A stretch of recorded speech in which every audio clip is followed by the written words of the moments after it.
তার মধ্যে তফাৎ হলো আবু লাহাব নবীর বিরুদ্ধে ষড়যন্ত্র করেছে, কিন্তু আবু তালেব ঈমান না আনলেও কাফের থাকলেও নবীর পক্ষে সারা জীবন কাজ করেছে। নবীর পক্ষে কাজ করলে হবে কি, দল হিসেবে ইসলাম না মানার কারণে সেই চাচাটাও জান্নাতি না জাহান্নামী? জাহান্নামী। শুধু মহব্বত করলে হবে না, নবীর প্রতি মহব্বত শুধু রেখেই জান্নাত পাওয়া যাবে না। খালিজার ভূমিকা আসতে হবে, তালিবের ভূমিকায় গেলে জান্নাত পাওয়া যাবে না। খাদিজার ভূমিকা আসতে হবে।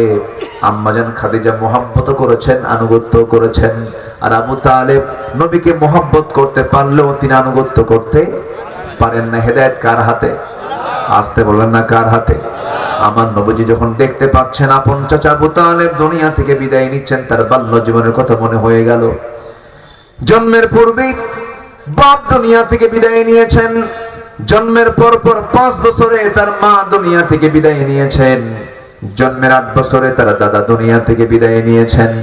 সে 8 বছর থেকে শুরু করে নিয়ে নবুয়ত পর্যন্ত, নবুয়ত পরবর্তী একটা সময়, নির্দিষ্ট সময় পর্যন্ত যে রাসূলকে ডানে বামে সামনে পেছনে জেল খেটে পর্যন্ত রাসূলকে মহব্বত করে তাকে কাছে টেনেছেন, তার নাম হলো আবু তালেব। মহব্বত ছিল কিন্তু ঈমান আসতে পারে, ঈমান ছিল না। মহব্বত আছে, ঈমান নাই, কাজ হবে না। ঈমানটা থাকতে হবে তার সবার আগে। কিন্তু আপনি তো হেদায়েত দিতে পারবেন না। হেদায়েতের চাবি কার হাতে? আসতে বলবেন না, কার হাতে? আমার নবীর হাতে যদি হেদায়েতের চাবি থাকতো, রাসূল তাকে কালেমা পড়ায়া দিতে পারতেন, হেদায়েত দিতে পারতেন। আমার নবীজি তাকে জোরাজুরি কখনো করেন নাই, কারণ আবু তালেব সচেতন মানুষ ছিলেন। তিনি জানতেন মুহাম্মদ আল্লাহর নবী। নিজের দুটো ছেলে জাফর এবং সাইয়েদনা আলী রাদিয়াল্লাহু আনহুমা দুজনকে ডাক দিয়ে বলছেন, আলী, জাফর, তোমরা দুইজনই আমার ভাতিজার কাছে চলে যাও, মুহাম্মাদের দিন গ্রহণ করে নাও। আল্লাহু আকবার বলেন।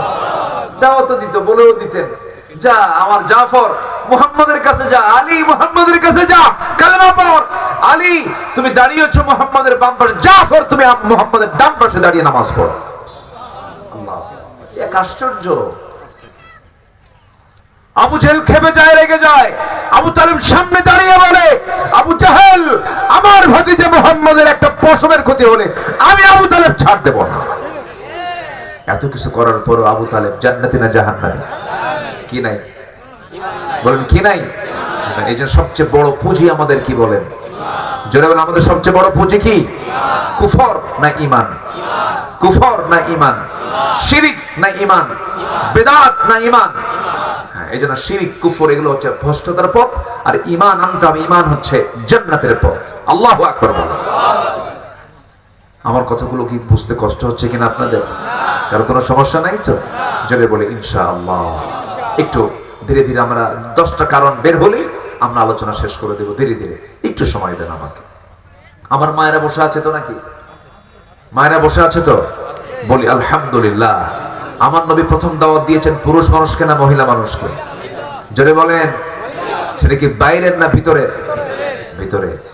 মা প্রথম ইসলাম কবুল করেছে একজন মহিলা। আল্লাহু আকবার বলেন। হ্যাঁ, হারামের বাসিন্দা প্রথম একজন মহিলা। আল্লাহু আকবার বলেন। হযরত আলাইহিস সালাতু ওয়াস সালাম প্রথম ইসলাম কবুল করেছে একজন মহিলা, প্রথম জীবন দিয়েছে একজন মহিলা। আল্লাহু আকবার বলেন। মেয়েদের অবদান কি কম? অনেক অবদান। আমার নবীজি জাবালে নূর থেকে কোরআন যখন নাযিল হলো, কোরআনটার সাথে নিয়ে জাবালে নূর থেকে আস্তে করে বের হলেন। ঘর থেকে, জাবালে নূর থেকে, গুহা থেকে বের হলেন। 5 বছর ধ্যানমগ্ন ছিলেন, সত্যের অনুসন্ধান তিনি করছিলেন। তার কাছে সেই ফেরেশতা আসলো যে ফেরেশতা আগের নবীদের কাছে এসেছে। নবীজির হাতে আল্লাহ কালাম দিয়ে দিলেন, কোরআনে কারীম নাযিল হয়ে গেল। 5টা আয়াত নিয়ে আমার নবীজি জাবালে নূর থেকে নামলেন।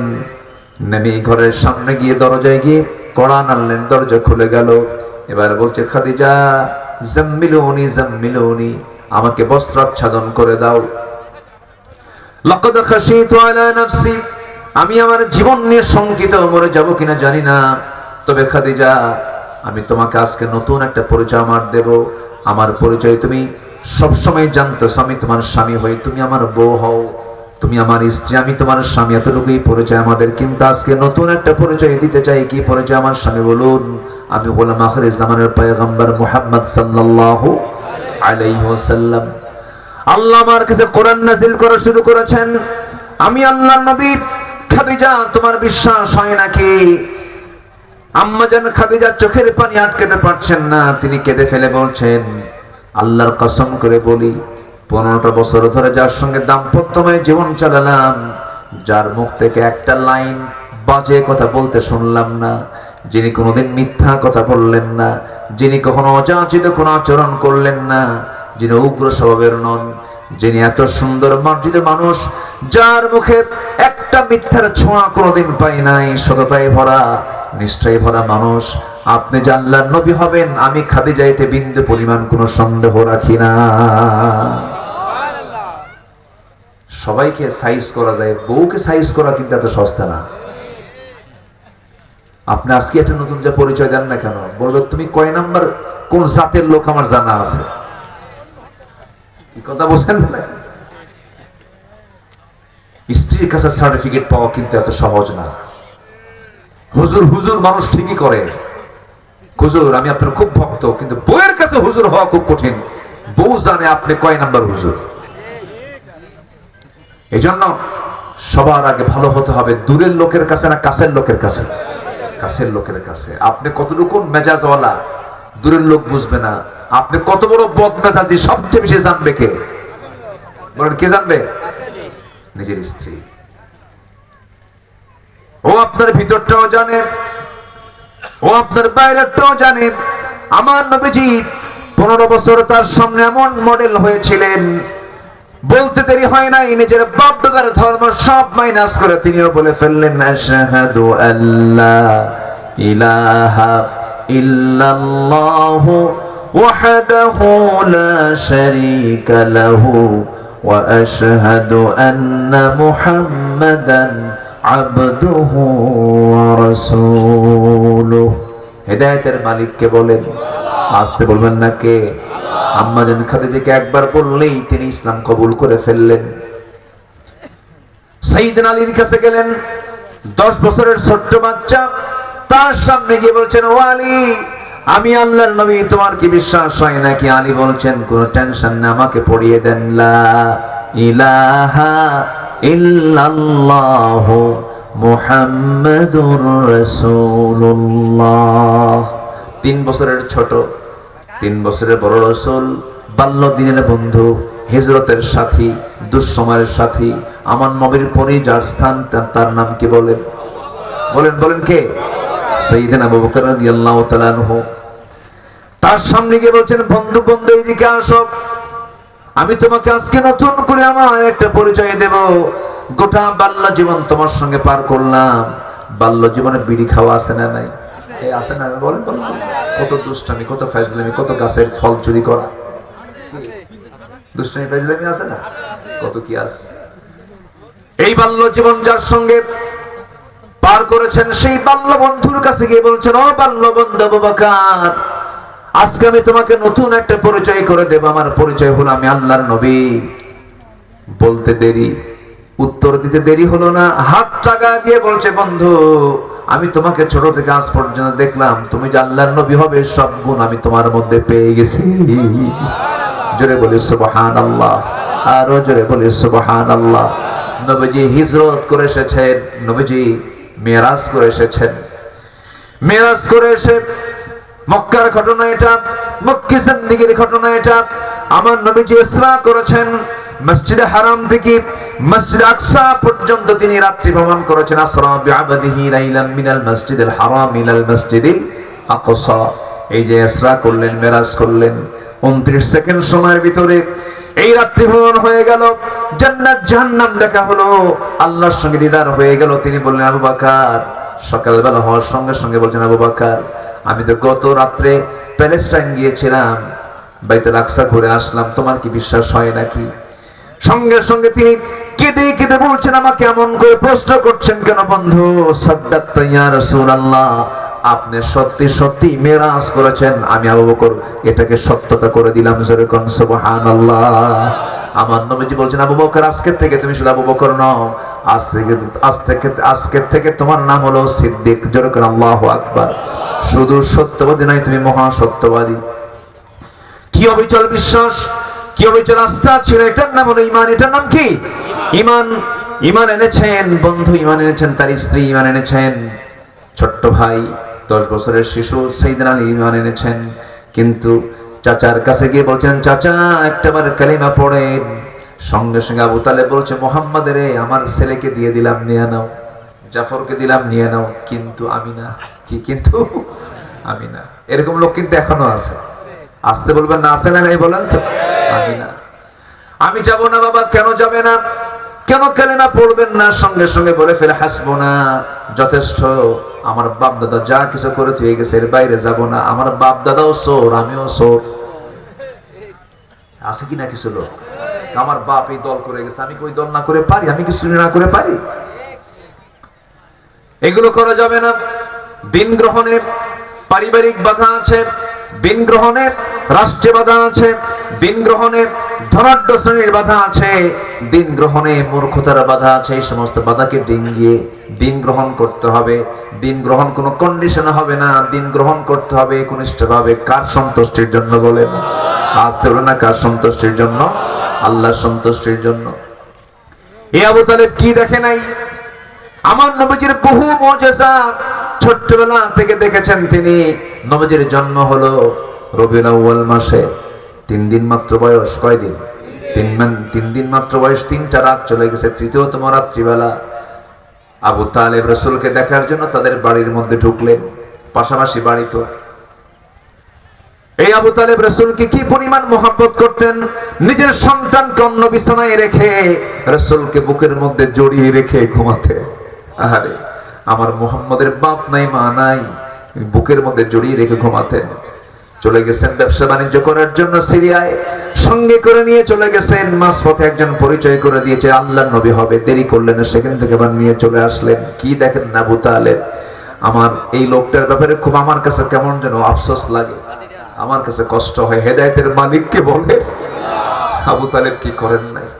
রাসূলের মাথা থেকে পা পর্যন্ত ধুয়ে দিয়েছেন, গোসল করিয়ে দিয়েছেন, সান্ত্বনা দিয়েছেন। নবীজি বিয়ের প্রস্তাব পেয়েছেন, সোজা চাচারে গেছে গিয়ে বলেছেন, চাচা বিয়ের প্রস্তাব আসছে, কি করব? আপনি যা বলবেন তাই হবে। আবু তালেব বলছেন, ভাতিজারে তুই আমাকে সম্মান করিস, ভক্তি করিস। আমার জানা মতে এই মক্কা নগরে খোয়ালিদের কন্যা খাদিজার চাইতে পুত পবিত্র নারী আর একটাও নাই, তুমি বিয়ে করে নিতে পারো। চাচার কথাই তিনি বিয়ে করে নিয়েছেন, ভাষা তার কাছ থেকে শিখছেন। সে আবু তালেব রাসূলকে একদিন বলছেন, ভাতিজা মুহাম্মদ দেখতে পেলাম তোমার জন্মের মাত্র 3 দিন পর তৃতীয়তম রাত্রিতে আমি তোমার ঘরের মধ্যে ঢুকলাম, তোমাদের বাড়ির মধ্যে ঢুকলাম। ঢুকে দেখি তোমার মা কান্না করে, তোমার মার চোখে পানি, কিন্তু তোমার মা একটা বারের জন্য তোমাকে কোলে নেয় না, 3 দিন যাবত কোলে নেয় না ভালো করে। তোমার মা তোমাকে দূরে রেখে শুধু কান্নাকাটি করে। আমি লক্ষ্য করে দেখলাম তোমার মা তোমাকে চাঁদনি আকাশের চাঁদের নিচে তোমাকে শোয় রেখেছে। চোখের সামনে দেখতে পেলাম। মুহাম্মদ কতটুকু সত্য আমি ভুল দেখছি কিনা জানি না। চাচা আপনি বলেন, কি দেখছেন আপনি? আমি দেখতে পেলাম তোমার মা তোমাকে দূরে রেখে, চাঁদনি আকাশের নিচে রেখে তোমার মা দূরে বসে বসে কান্নাকাটি করে। আর আমি তোমাকে দেখতে পেলাম তুমি যখন তোমার ডান হাতটা বাম দিকে নাও, আকাশের চাঁদটা ডান থেকে বাম দিকে যায়। আবার তোমার হাতটা যখন তুমি বাম থেকে ডান দিকে নাও, আকাশের চাঁদটা তোমার হাতকে ফলো করে ডান দিকে চলে যায়, বাম দিকে চলে যায়। যখন তুমি তোমার 2টা হাত নিচের দিকে নামায় আনো, আকাশের চাঁদটাও নিচের দিকে নেমে আসে। আমি কি ভুল দেখেছি নাকি? মুহাম্মদ বলো। রাসূল কেঁদে কেঁদে বলছেন, চাচা জন্মের পূর্বে বাপ হারাইছি, জন্মের পরে আমি মা হারাইছি। মাকেও বেশি দিন পাই নাই, বাপকে তো দেখি নাই। আমার বাপ ইন্তেকাল করেছেন, আমার জন্ম হলো বাপ ছাড়া। যখন আমি পৃথিবীতে আসলাম, এই পৃথিবীতে আসার পর আমার মা আমাকে কোলের মধ্যে নিয়ে আমাকে যার করে উঠায় দিবেন তার প্রিয় স্বামী দুনিয়াতে নাই। আমাকে দেখলেই তার স্বামীর কথা মনে হয়ে যায়, এই জন্য তিনি আমাকে কোলে নিতে পারেন না।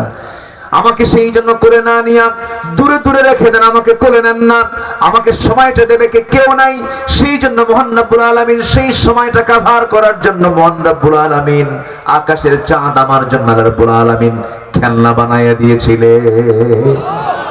এত বড় মুআজিজাগুলো দেখেও আবু তালেবের কপালে ইসলাম জোটে নাই, দিন জোটে নাই। বুঝে নিতে হবে হেদায়েতের মালিক কে? আল্লাহ। চাইতে হবে কার কাছে? আল্লাহর কাছে। আল্লাহ ইহদিনাস সিরাতাল মুস্তাকিম, এই দোয়াটা প্রত্যেক নামাজে, প্রত্যেক রাকাতে আছে না নাই? বলেন ইয়্যাকা না'বুদু ওয়া ইয়্যাকা নাস্তাঈন ইহদিনাস সিরাতাল মুস্তাকিম। আমরা হেদায়েত চাইবো কার কাছে? নামাজ পড়বেন তো সবাই? কয় ওয়াক্ত নামাজ বলেন? কয় ওয়াক্ত নামাজ? একা না জামাতে? বুঝে না না বুঝে? জেনে না না জেনে?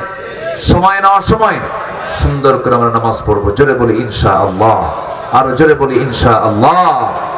সম্মানিত ভাইয়েরা, সম্মানিত বন্ধুগণ, এক নাম্বার হলো ভ্রষ্টতার, পথভ্রষ্টতার এক নাম্বার কারণ হচ্ছে কুফরি করা, আল্লাহর আইনকে না মানা, আল্লাহর বিধানকে না মানা, আল্লাহর সৃষ্টিরাজির নিয়ামতকে অস্বীকার করা, এগুলো হচ্ছে কুফরি। নাম্বার 2 হচ্ছে শিরক করা। নাম্বার 2 কি?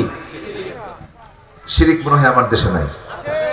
শিরকের কাজ শুধু অন্য ধর্মের লোকেরাই করে নাকি? যেরকম এজ এ হিন্দু যারা আছেন তারা পূজা করেন, এটা শিরকের কাজ। ওই শিরক শুধু নয়, মুসলমানদের মধ্যে শিরক আছে না নাই? আচ্ছা, আসেন দোয়া করি নাকি? আলোচনা চালাবো? জোরে বলি ইনশাআল্লাহ। একটু বসেন, আর একটু সময়, পয়েন্টগুলো আমি শেষ করে দেব।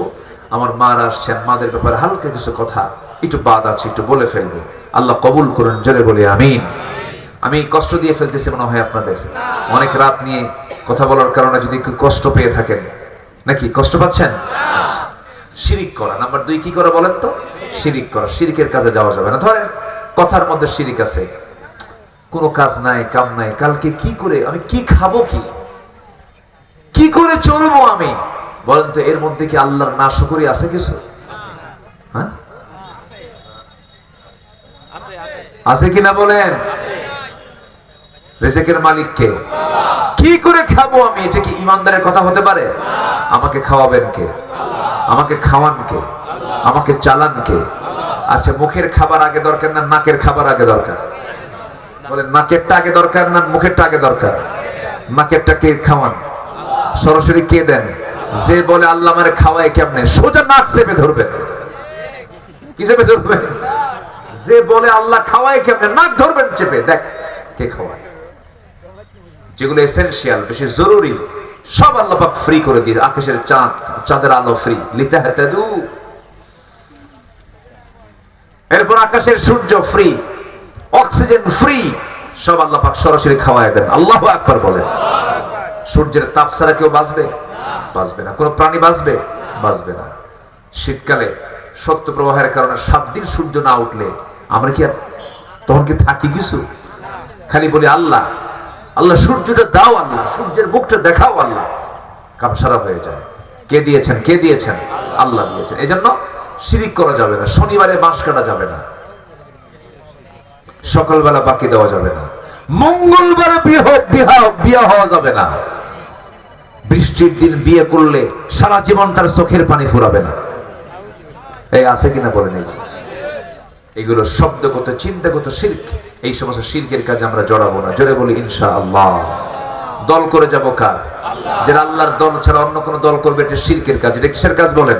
শিরকের কাজ। এটাও করা যাবে না। নাম্বার 3 হলো দুনিয়ার প্রতি অত্যাধিক মোহ, দুনিয়াকে বেশি প্রাধান্য দেওয়া। এটাও পথভ্রষ্টতার কারণ। দুনিয়ার নাজ নিয়ামতে মত্ত হয়ে আখিরাতকে ভুলে যাওয়া। তখন সেই বান্দার দ্বারা দিনকে রাত হতে পারে, রাতকে দিন হতে পারে, হারামকে হালাল বানাতে পারে, ওলট পালট হয়ে যাবে তার। এই জন্য দুনিয়ার প্রতি অত্যাধিক মোহ, সীমা ছাড়া কোনো মোহ রাখা যাবে না। বিয়ে করো ভালো কথা, তোমার বউয়ের সঙ্গে তুমি সম্পর্ক গড়ো, তাও কোনো সমস্যা নাই, কিন্তু নিজের বউ না পরের বউ?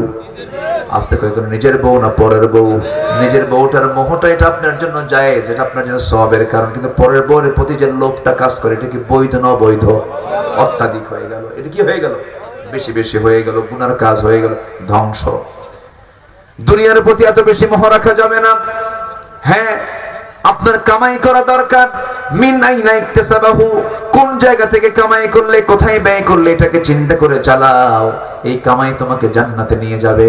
কিন্তু তুমি জনগণের সমস্ত সম্পদগুলো লোপাট করে সুইস ব্যাংকে টাকা জমা করবে, বিশ্বের বিভিন্ন জায়গায় টাকাগুলো পাচার করবে। এটা তোমার জন্য অত্যাধিক মোহ, এটা তোমার দুনিয়াও ধ্বংস করে দেবে, আখিরাতও ধ্বংস করে দেবে, পথভ্রষ্ট হয়ে যাবে তুমি। আল্লাহ রাব্বুল আলামিন সুন্দর করে বলেছেন বান্দারে, উলাইকাল্লাযীনা ইশতারাফুল হায়াতাদ দুনিয়া বিল আখিরাহ ফালা ইউখাফফাফু আনহুমুল আযাবু ওয়ালা হুম ইউনসারুন। জোরে বলুন আল্লাহু আকবার। সূরাতুল বাকারা আয়াত নম্বর ৮৬ আল্লাহ রাব্বুল আলামিন বলেন, যারা দুনিয়াকে বেশি প্রাধান্য দেবে তাদের শাস্তির কোনো কমতি হবে না এবং তাদের কোনো সাহায্যকারীও থাকবে না। নাম্বার ৪ হলো শয়তানের যারা প্ররোচনা অনুসরণ করবে, শয়তানের যারা পদঙ্ক অনুসরণ করবে, শয়তানের কাজগুলোকে ভালো লাগবে, যাত্রা ভালো লাগে, মাহফিলও ভালো লাগে, এরকম কিছু ডাবল স্ট্যান্ডার্ড চরিত্রহীন লম্পট আমার দেশে আছে না নাই? আসতে বলবেন না আছে না নাই? বল আমি তো জনগণের এমপি, তো আমাকে সব জায়গায় যেতে হয়, যাত্রাতেও যেতে হবে, মাহফিলেও যেতে হবে। ওটা হচ্ছে বদমাইশ নাম্বার 1। এই জাতীয় নেতৃত্বের মুখে আমরা জুতা মারি, জুতা মারি, জুতা মারি। এগুলোর ধারে পাশে আমরা আর যাবো না, বহু দেখা শেষ করেছে। আগামী দেশ আমরা দেখতে চাই আদর্শ নেতৃত্বের দেশ, কোরআনের দেশ, ইসলামের দেশ।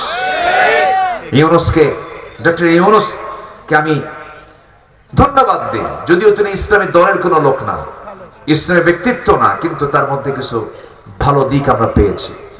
কিছু ভালো দিক তার মধ্যে আছে না নাই বলেন? আচ্ছা, ভালো। লোকটার নামই তো সুন্দর, তাই না? 2 নবীর নাম একসঙ্গে নেওয়া, মুহাম্মদ ইউনূস। বিপদে পড়লে কোন দোয়া বলেন? বিপদে পড়লে কোন দোয়া? আবার আমার দেশ যখন মহা বিপদে পড়ছিল সেই সময় আসছে ওকে, দোয়ার নাম কি?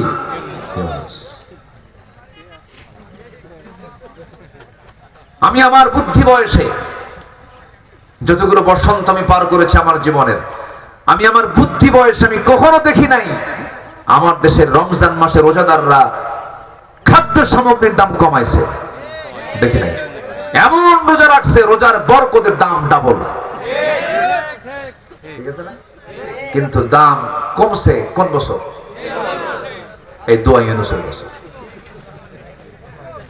ঠিক আছে না? পেঁয়াজের দাম একদম হাতের ভিতরে, সাধ্যের মধ্যে দাম ছিল না।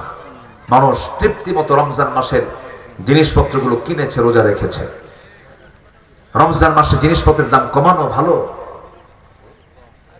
এই রমজান মাসে সমস্ত খাদ্য সামগ্রী একদম স্বাভাবিক ছিল। গতকালকে দিনাজপুরে আমার মাহফিল ছিল, দেখি যে আলু বিক্রি করতেছে, এলাকাতে আলু হয়, আলুর কেজি মাত্র 9 টাকা। কয় টাকা কেজি? 7 টাকা, 9 টাকা কেজি হলো দিনাজপুরে, যে কালকে দেখে আসলাম। তো এই যে একটা খাদ্য সামগ্রী, মানুষের আয় এবং ব্যয়ের যে লেভেল একটু হলেও সমতা হয়েছে। কেন জানেন? ইসলাম না মানলেও কিছু কিছু মানুষ আছে, দেখবেন কিছু হিন্দু আছে মিথ্যা কথা কয় না, আছে কিনা বলেন? আছে না? আছে না? নাই? আছে। আপনি যদি জুলুম না করেন, আপনি যদি কারো প্রতি যদি জুলুমের বোঝা না চাপায় দেন, আল্লাহ পাক এটা কাফেরকে দিয়েও রাষ্ট্র ভালোভাবে চালাতে পারে। জুলুম করা যাবে না। দীর্ঘ 16 বছর আমরা কি নিরাপদে ছিলাম না জুলুমে ছিলাম? নিরাপদে না জুলুমে? এই মাহফিল যদি ওই প্রেক্ষাপট থাকতে হতো, হলেও ডানে বামে কিরামন কাতিবিন বসে রাখতো, আর মাঝে মাঝে হুমকি দিত, থানায় ফোন দিয়ে বলতো বক্তার গতিবিধি ভালো না, তাড়াতাড়ি ফোর্স পাঠায় দেয়। কি কথা কি বুঝতেছেন? এগুলোই করত, বদমাইশ। এখন একটা মহল চাচ্ছে তাড়াতাড়ি নির্বাচন হয়ে যাক। আমাদের দাবি হচ্ছে প্রতিটি হত্যার বিচার বাংলার মাটিতে আগে হতে হবে, ঠিক কিনা বলেন? এই প্রেক্ষাপটে যাদের রক্ত ঝরেছে সেই রক্তের সঙ্গে বেইমানি আমরা করতে পারবো না। সস্তা সস্তা ক্ষমতা পেতে চাও না, আমরা এটা হতে দেব না। চাঁদাবাজি শেষ হয়নি, চাঁদাবাজি এখনো আছে। চাঁদাবাজদের চিহ্নিত করতে হবে, অসৎ নেতৃত্বের মুখে থুতু দিতে হবে, বাতিল নেতৃত্বের মুখে থুতু দিতে হবে। আগামীর সরকার আমরা দেখতে চাই নামাজের সরকার, কোরআনের সরকার, ইসলামের সরকার। আমরা সব দেখা শেষ করেছি, এখন আমরা দেখবো এখন ইসলামের দেশ। আল্লাহ কবুল করুন, জোরে বলি আমিন, আরো জোরে আমিন। কষ্ট দিয়ে ফেললাম, কষ্ট দিয়ে ফেলতেছি আমি নাকি? ফজর পড়বেন কারা কারা? হাত তোলেন দেখি, ফজর পড়বেন কারা কারা? জোরে বলি আল্লাহ আমাদেরকে ফজর, জোহর, আসর, মাগরিব, এশা 5 ওয়াক্ত সালাত আদায় করার তৌফিক তুমি আল্লাহ দিয়ে দাও। জোরে বলি আমিন, আরো জোরে আমিন, আরো জোরে আমিন। নাম্বার 4 হলো শয়তানের প্ররোচনা অনুসরণ করলে পথভ্রষ্ট হয়ে যাবে। শয়তানের বহু ফাঁদ আছে। লটারি ধর, কি বলেন বলেন, কি ধর? শয়তান কি কয়? ধর লটারি। এই যে প্ররোচনা, ক্যাসিনো, ফ্রি ফায়ার, পাবজি। যুবকরা কিন্তু ঠিকই টের পাচ্ছে আমি কোন দিক দিয়ে দিচ্ছি। এই যুবকরা, এই সমস্ত অনলাইন গেমিং, এগুলো সব কার ফাঁদ? কার ফাঁদ? কার ফাঁদ? শয়তান। এগুলো করা যাবে না। ইন্না শাইতানা লাকুম আদুউন ফাত্তাখিযুহু আদুওয়া। আর শয়তান মানুষকে শত্রুতার দিকে ঠেলে দেয়, শয়তান মানুষকে বিপদগামী করে ফেলে। শয়তানের কাজই হলো বান্দাকে কেমন করে পথভ্রষ্ট করে জাহান্নামের লাইনে নিয়ে যায়। এই জন্য ওই সমস্ত কাজে আমরা জড়াবো না। জোরে বলি ইনশাআল্লাহ। কোন নেশার দিকে আমরা যাব না। জোরে বলি ইনশাআল্লাহ। নাম্বার 5, আল্লাহর আয়াত বিধিবিধানকে নিয়ে যারা বাক বিতণ্ডা করে, এই আয়াত চলবে না। এই আয়াত এই বর্তমান দুনিয়াতে চলতে পারে, এরকম আছে না? বলার মতো লোক আছে কিনা বলেন? কি আইন চলে? একটা মানুষকে প্রকাশ্যে ধরে সাতক্ষীরার মোড়ে জেনা করেছে বলেই তাকে পাথর মেরে এবং সবার চোখের সামনে তাকে কতল করে শেষ করা হবে। এটা অমানবিক। দেখছেন কি মানবতা? হ্যাঁ, কি মানবতা দেখাচ্ছে। অথচ জেনার ফলে এমন মরণ ব্যাধি হচ্ছে, একটার কারণে হাজার হাজার মানুষের জীবন চলে যাবে। অবৈধ জেনা মানে সেখানে অসুস্থতা, মহামারী, বিভিন্ন রোগ দেখা দিয়ে দেয়। এই জন্য জেনা আছে যেখানে, শাস্তি সেখানে দুর্বল না মজবুত? মজবুত শাস্তি সেখানে নিশ্চিত করতে হবে। আল্লাহর বিধিবিধানকে নিয়ে কখনো বাকবিতণ্ডা করা যাবে না। নাম্বার 6, অহংকার বসে আল্লাহর হুকুমকে অমান্য করা। এরকম বহু লোক কিন্তু আছে। অহংকার করেছিল শয়তান। অহংকার কে করেছিল? শয়তান। ওয়াইদ কুলনা লিল মালাইকাতি ইসজুদু লিআদম ফাসাজাদু ইল্লা ইবলিস আবা। অস্বীকার করলো, ওয়াস্তাকবারা, অহংকার করলো। আকাশ এবং জমিনে সর্বপ্রথম যে অপরাধ হয়েছে সেটা হচ্ছে অহংকার। সেটা কি বলেন? অহংকার। সে অহংকারকে চূর্ণ করে দিয়ে দেন সব সময়ের জন্য। তিনি কে? আল্লাহ পাক। আচ্ছা, এরপরে জুলুম। জুলুম হলো পথভ্রষ্টতার অন্যতম একটা কারণ। জুলুম যেখানে থাকবে, যে জালিম হবে সে পথভ্রষ্ট হয়ে পড়বে। জুলুমের কাছে আমরা যাব না। জোরে বলি ইনশাআল্লাহ। নাম্বার 8 হলো মানুষকে আল্লাহর পথ থেকে বিচ্যুত করার চেষ্টা করা। নাম্বার 9 হলো রাসূলের বিরুদ্ধে চারণ করা। নাম্বার 10 হলো ঈমান আনার পর বারবার কুফরিতে প্রত্যাবর্তন করা। ইন্নাল্লাযীনা কাফারু বা'দা ঈমানিহিম সুম্মা ইজদাদু কুফরান লান তুকবালা তাওবাতুহুম। দেখবেন কিছু কিছু লোক আছে, একবার লাইনে আসে আবার বেলাইনে যায়। আছে কিনা বলেন? আছে কিনা বলে? এরকম যারা করবে এরাও পথভ্রষ্ট হয়ে পড়বে। আল্লাহ পাক বলছেন সুম্মা ইজদাদু, তাদের এই কুফরির এটাই বৃদ্ধি পেয়ে যাবে, এটাই প্রবল হয়ে যাবে। আসুন পথভ্রষ্টতার এই 10টি কারণকে চিহ্নিত করে, এই 10টি পথকে পরিহার করে আমরা সিরাতুল মুস্তাকিমের লাইনে উঠে যাই। জান্নাতের লাইন কয়টা বলেন? জান্নাতের লাইন কয়টা? একটা। বলুন ইহদিনাস সিরাতাল মুস্তাকিম। আল্লাহ পাক এই লাইনে সবাইকে চলার তৌফিক দান করুন। মা বোনদেরকে দিন মেনে, শরীয়ত মেনে, পর্দা পুশিদায় 100% থাকার তৌফিক দান করুন। খালাতো ভাই, মামাতো ভাই, দুলা ভাই, দেখা করা জায়েজ, আস্তে দেখা করা জায়েজ নাই। এবং খালাদেরও সতর্ক থাকতে হবে যে বোনের ছেলে আমার বাড়িতে ঘন ঘন আসে কেন, আর সালাম ঘন ঘন দেয় কেন, খালাম আসসালামু আলাইকুম, খালাম মানে খালাতো বোন একটা আছে। এগুলো খালাকে চিহ্নিত করতে হবে। 100% পর্দা নিশ্চিত করার চেষ্টা ফ্যামিলিকে রাখতে হবে। বেড়া ক্ষেত খায়। কি কি ক্ষেত খায়? এলাকায় আছে নাকি কথা? হ্যাঁ, বেড়াই কিন্তু ক্ষেত খায়। দূরের মানুষের ক্ষতির চাইতে কি করে? কাকড়। কাকড় কি? ও, বেড়া কাকড় খায়। ও আমাদের জেলামির মহোদয় এই কথাটা বলছিলেন তার আলোচনায়, আমি বলতে কাকড় কি, আমি এটা ভাবতেছিলাম। জি ঠিক আছে।